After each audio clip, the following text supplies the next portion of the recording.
So now we're going to be going into the world of different cryptocurrencies. So we're going to be exploring more in depth now the difference between different tokens like Bitcoin and Ethereum and the other assets that exist on their networks and different things like NFTs. The world is full of different types of cryptocurrencies. It may seem simple on the surface when you look at the names, they all look the same to you, just the letters are different. But functionally speaking, if we want to get more complex in the cryptocurrency space, we need to know exactly what these different tokens do, what their function is, where they belong so that we can use them for our maximum benefit. The types of tokens that we'll be covering today include coins, native tokens, wrapped tokens, smart contract tokens, synthetic fiat, which is stablecoins, farm and pool tokens, NFTs, and shitcoins. The first and foremost coin is Bitcoin. There is only one coin.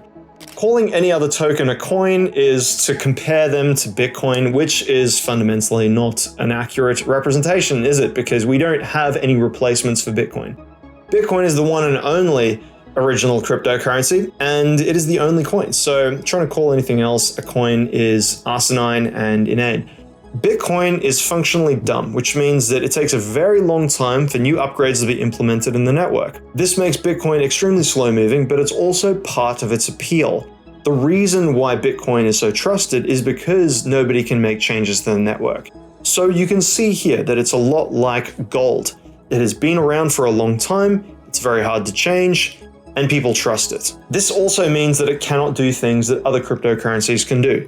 Bitcoin cannot perform its own banking functions. Bitcoin cannot deploy smart contracts, not yet at least.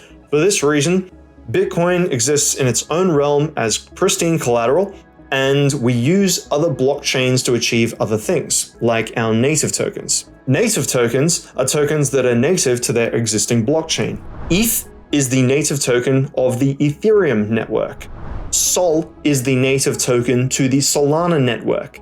Matic is the native token to the Polygon network, which was originally called Matic. All of these tokens are required to perform transactions on the host blockchain. So if you have an Ethereum wallet and you want to perform a transaction on the Ethereum blockchain, you need to pay for that transaction in ETH. This means that anytime you have a new wallet that you open up, it always needs to include a small amount of the native token for the blockchain that you're transacting on. Otherwise, you won't be able to pay for transactions. Recently, with the advent of layer 2 blockchains, we have optimism networks, for example, on the Ethereum network. These layer 2s do not have native tokens of their own. So we put over a small amount of Ethereum into those blockchains, and we pay for transactions on those layer 2 blockchains with Ethereum. This is a more nuanced application of the native token theory and philosophy, but that's okay because generally speaking, not many people transact on these networks. People are transacting on the main blockchain, but if you want cheaper gas, feel free to use those layer 2s. Wrapped tokens. In order to take a cryptocurrency from its native blockchain to another blockchain where it doesn't belong, it needs to be wrapped. For example, when you wrap Bitcoin, it can now be used within the Ethereum network. That's super beneficial for us because it actually increases the utility of Bitcoin. It enables it to be taken around and used for a whole bunch of different functions that previously it was not able to do. If you move something from Ethereum, for example, Ether, from Ethereum to Solana, it will become wrapped Ethereum. It will become WETH. More complex application of wrapping tokens comes from things like bridges. So you will have, instead of wrapped Bitcoin, you will have REN BTC. Instead of WBTC, you'll have REN BTC. This is a more complex application of the wrapping principle.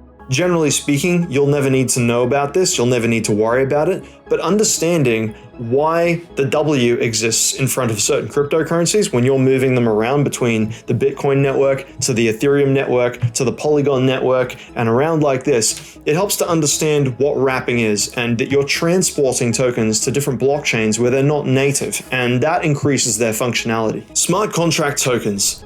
Most tokens in the world are actually smart contract tokens. This is because they do not have a blockchain of their own to operate on. Think of almost any token and it will be a smart contract token.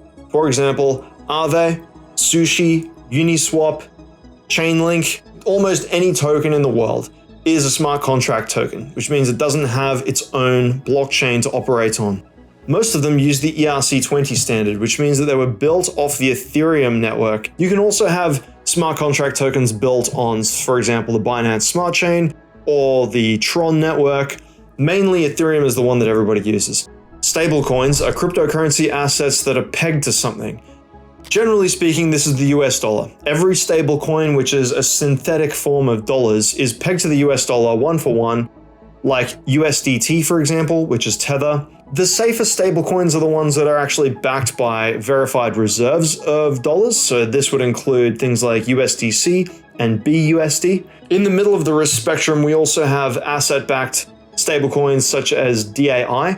These are stablecoins that are backed by different collateral. You'll have a on-chain vault, and you'll have coins like Bitcoin or Ethereum will be placed into the vault in order to collateralize the DAI. The problem with this is that stablecoins are often put into these vaults as well to mint DAI, which means that they're just being backed by other stablecoins. This kind of creates a Ponzi scheme in of itself.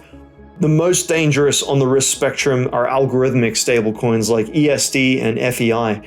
Algorithmic stablecoins have nothing backing them. These are ones that use game theory essentially to try and protect the peg. These almost always blow up. It's not really a matter of if they will blow up, it's more a matter of when. So we here in the university highly recommend that you never put your money into algorithmic stablecoins. They're super, super dangerous. We recommend you think twice about putting your money into asset-backed stablecoins, and we highly recommend that you keep your money in capital-backed stablecoins, staked, pool, or farm tokens. These are tokens that are given to you to signify ownership in something else when you have the original token taken away from you. For example, if I put my Ethereum into a staking mechanism so that I can receive interest on my Ethereum, they will give me back SETH to signify that I have staked that Ethereum. The SETH is not worth anything. It's only worth something if I can exchange it and swap it back for the Ethereum that's within the staking mechanism and pull my original Ethereum back out again. This can get more complex. If you put your Ethereum into a farm, or if you have a pool token and you put it into a farm like in Uniswap, it may show you Uni-ETH. If it's an Ethereum USDT pair, it'll go Uni-ETH USDT. These can get extremely long and extremely convoluted depending on how complex you're getting with your farming activities. This is extremely complex, and we have a very comprehensive series of lessons on how to do farming and how to do centralized finance in the experience lessons. This is just a beginner's lesson, so just being aware of them should be enough for you at the moment, but if you want to get more complex, take those lessons. NFTs.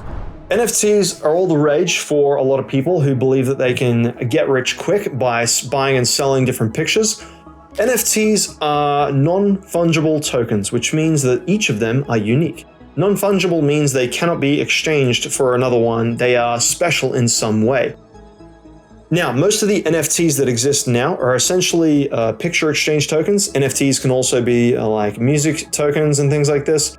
Essentially, the NFT contains an address link to a picture somewhere else on the internet.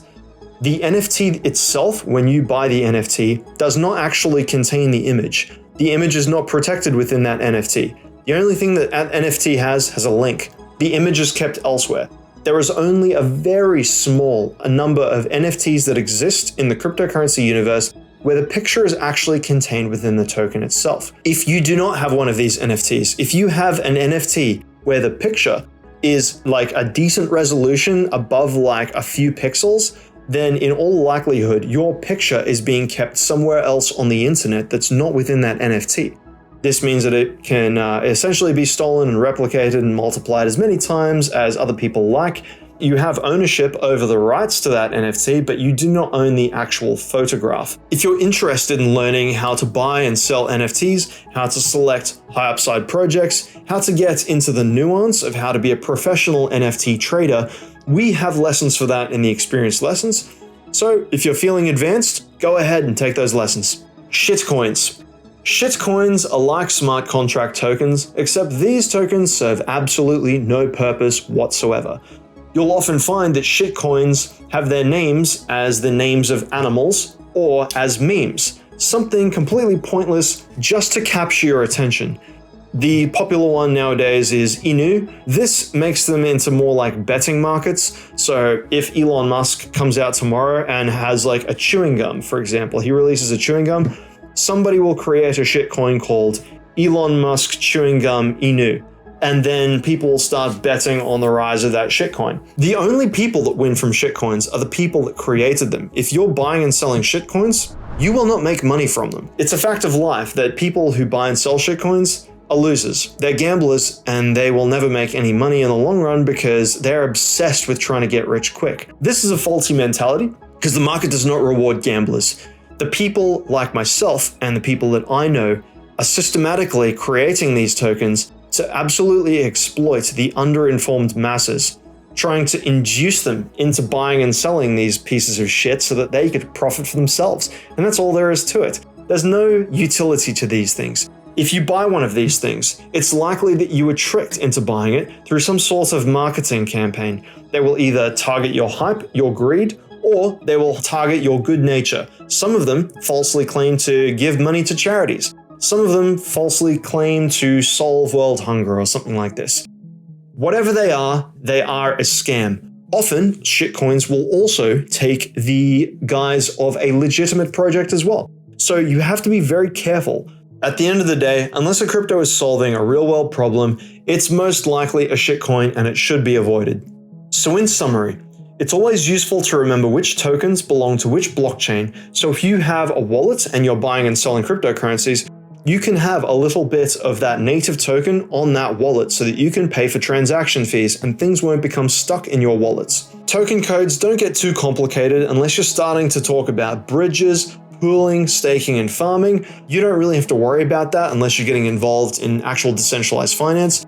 For the most part, as complicated as most people are going to see is wrap tokens, and they're basically the same as all other tokens. Fiat and asset-based stablecoins with verified reserves are the safest to keep your money in. If you're going to be using stablecoins, we recommend making sure that those stablecoins you select have those verified dollar reserves backing them. They are the safest that you can have. And finally, shitcoins are speculative assets that solve no purpose, they have no functions, and they will often be designed as real projects. They are scams, absolutely, and you should never be buying them. Generally, you don't need to know the difference between all of these in order to trade successfully. However, when you're getting more complex, yes, sometimes we want to be knowing the difference between all of these so that you know where to buy and sell them, where to send them, what their functions are, so that you can make the most money possible.